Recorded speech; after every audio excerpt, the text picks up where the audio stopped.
Ya estamos de regreso y miren, ponga mucha atención, hay un incremento en casos de COVID-19. La Secretaría de Salud detalla que el número es menor al mismo periodo del 2023, pero en hospitales el uso de cubrebocas será nuevo obligatorio. Más información y ahorita regresamos y lo comentamos.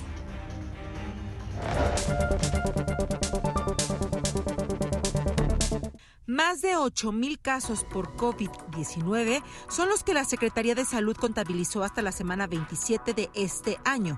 A partir de la semana 19, es decir, la segunda de mayo, los contagios comenzaron a aumentar sin superar los niveles registrados en 2023.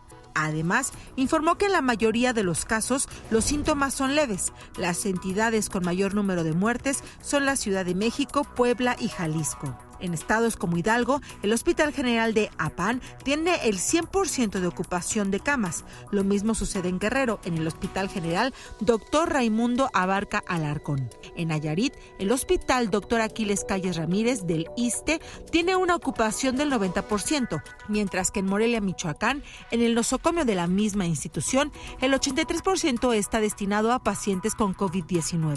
Mientras que en Veracruz, el Hospital de Alta Especialidad del ISSSTE registró un incremento del 68% en pruebas positivas por SARS-CoV-2. Ante el aumento de los casos, la Secretaría de Salud informó que se retomará el uso de cubrebocas en hospitales y en caso de presentar enfermedades respiratorias, será obligatorio una prueba epidemiológica para DPC Pili Telles.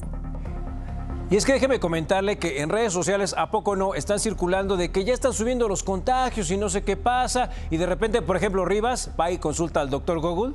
Saludo a los de Google, no es culpa de ustedes, es de nosotros. Entonces se mete, ¿no? ¿Puedo o no tener COVID? Porque en lugar de decir, pues el doctor, ¿qué va a saber? Mejor le pregunto a la computadora, ¿no? Pues obviamente uno se espanta a los demás, pero para que usted esté seguro de si nos preocupamos o nos ocupamos, le agradezco mucho a la doctora Rosa María Wong, infectóloga pediatra y profesora de la Facultad de Medicina de la UNAM y jefa de la Subdivisión de Investigación Clínica de la Facultad de Medicina de la máxima casa de estudios, que pues nos dé un panorama y nos tranquilice o nos diga si nos preocupamos o nos ocupamos, doctora, ante estos aumentos de COVID. ¿Cómo está? Buenos días. ¿Qué tal? Buenos días, Enrique. Saludos al auditorio. ¿Es normal este aumento o estamos exagerándolo o si hay que preocuparnos? Bueno, hay que tomar en cuenta que el COVID llegó para quedarse. Cada vez que hay surgimiento de alguna variante nueva es cuando podemos empezar a ver un incremento en casos. Entonces, el primer semestre de este año estuvo circulando la variante JN1. Actualmente estamos empezando a ver lo que observamos en Estados Unidos, que es la presencia de KP2 y KP3 y LB.1. Estas variantes, cuando ingresan nuevas variantes, lo que puede pasar es que haya un incremento de casos, que es lo que estamos viendo en este momento. ¿Cómo lo sabemos? Por el porcentaje de positividad. Tuvimos un pico a principios de año en el cual vimos un 21% de positividad, que después fue disminuyendo conforme fue pasando el tiempo hasta llegar a un 7% de positividad. Actualmente, el 10 de julio, que sería la semana 27, se reporta una positividad del 28%, entonces es un incremento importante en el número de casos y además también se reportan 375 defunciones en todo el país. Entonces, esto lo que nos dice, de acuerdo a este sistema que tenemos ahora de vigilancia epidemiológica, es que sí estamos viendo un incremento en el número de casos. Pero como bien mencionaba al principio, no es que haya más casos que el año pasado, no es que estemos en un momento como en la pandemia. La mayoría de los casos son casos leves y solamente en aquellos grupos de riesgo es donde estamos observando casos graves. Doctora, y es que obviamente yo creo que, perdón, por estos aumentos es que tanto hospitales públicos como privados están dando a conocer protocolos en donde le piden a todas las personas que estén en el interior de los hospitales pues que mantengan las precauciones de cubrebocas obligatorio y todo esto. Ante esta situación, hay mucha confusión, doctora, porque que una vacuna sí está en el mercado, que otra vacuna ya la sacaron por precaución, que otra vacuna nada más afecta a la primer cepa. ¿Cómo me puedo cuidar? ¿Hay prevención en este caso? Bueno, algo importante es que actualmente el 95% de la población ya tiene anticuerpos contra SARS-CoV-2, eso según la última encuesta nacional de salud del 2022, 95% de la gente ya tiene anticuerpos. Entonces ya se pusieron 2, 3, 4 vacunas, ya se infectaron o tienen una combinación de la inmunidad que sería una inmunidad híbrida. Entonces, lo que sí se recomienda por parte de la Organización Mundial de la Salud es que en personas que tienen riesgo se apliquen vacunas actualizadas. La última reunión que tuvo la Organización Mundial de la Salud, ellos recomendaron en abril del 2024 que se hagan vacunas basadas en la JN1, que es la que está circulando.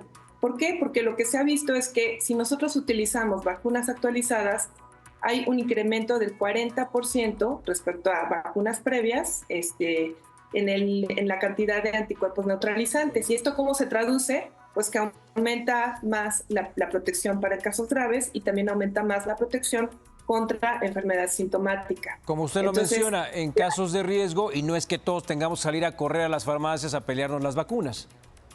Esas son las recomendaciones de la Organización Mundial de la Salud. Lo que dicen es que se puede aplicar vacunas en personas que no tienen riesgo, pero en lugares donde tenemos recursos limitados para políticas de salud, en donde tenemos recursos limitados, pues lo importante es tener coberturas y proteger a los más vulnerables. En quienes hemos estado viendo un mayor porcentaje de hospitalización, mayores de 65 años, niños menores de 5 años y personas con inmunocompromiso, cáncer, enfermedades que tengan que tomar medicamentos que les bajen la inmunidad, etcétera, ¿no? Oiga, entonces, doctora, esos son...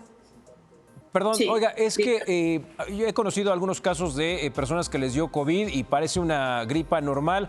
¿Hasta qué punto usted recomienda reposo y cuidados en casa y en qué momento es de, ¿sabes qué? Ahora sí vamos al hospital. Bueno, ese punto es muy importante que lo sepa la comunidad. Actualmente, como ya tenemos la mayoría de la gente inmunidad en contra del virus, entonces eso permite que cuando una persona está infectada tenga una enfermedad muy leve. Entonces ya no es como antes que tenían infecciones graves o fiebre muy alta, etcétera. Muchas personas pueden tener desde un simple catarro, pueden tener solamente dolor de cabeza, pueden tener solamente mocos, por ejemplo, o tos, y se quita en un par de días. Entonces, algo que es importante es, si alguien tiene diabetes, alguien tiene hipertensión, obesidad, inmunocompromiso, tiene más de 65 años, o los bebés, o los niños menores de 5 años, hay que estar muy pendientes de la oxigenación. Porque cuando estuvo la pandemia por COVID, lo que nos decía si ya había una afección pulmonar o no era la saturación de oxígeno. Lo normal es 92, o si alguien tiene síntomas respiratorios pulmonares, falta de aire, se pone azul de los labios o de los dedos, respira muy rápido, entonces esos son signos de alarma para pensar que puede haber una complicación por COVID. Pues ahí está, doctora. Muchísimas gracias por todas estas recomendaciones. Doctora Rosa María Wong, le damos las gracias por toda esta luz que nos ha arrojado y que confíen en su médico y que no se vayan a medicar y sobre todo que caigan en pánico por situaciones que hasta cierto punto ya son controlables. Que pase muy buen día, doctora. Muchas gracias, Enrique. Buen día a todos. Saludos al auditorio. Gracias. Vamos ahora al dato multi.